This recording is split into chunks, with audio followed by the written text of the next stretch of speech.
renting versus owning a house. Ano nga ba ang mas okay?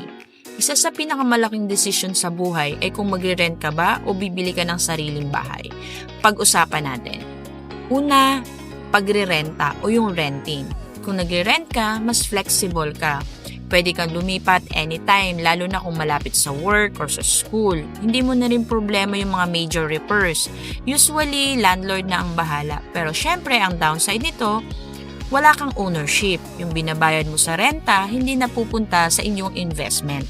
Owning o pagbili ng bahay. Kapag may sarili kang bahay, you're building a long-term investment. Habang tumatagal, pwedeng tumaas ang value ng property mo.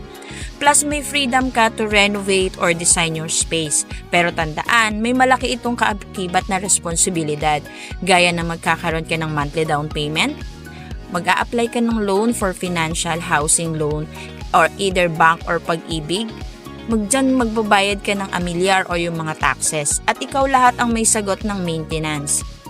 So, alin nga ba ang much better?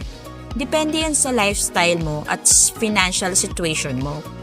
Siyempre, kung hindi ka pa ready mag-commit for long term at hindi pa flexible ang income mo, renting is a smart decision. Pero kung ikaw naman ay may stable income na at ready ka na for long-term responsibility, owning is a powerful. So, ikaw, anong mas fit sa current situation mo? Comment mo na para matulungan kita. This is Annalyn Violenta, your property specialist, your partner in finding your dream home. Antayin ka ang message mo ha. Salamat! This is Annalyn Violenta, This is Manny Violeta, partner in real estate. partner in real estate, your partner in finding your dream home.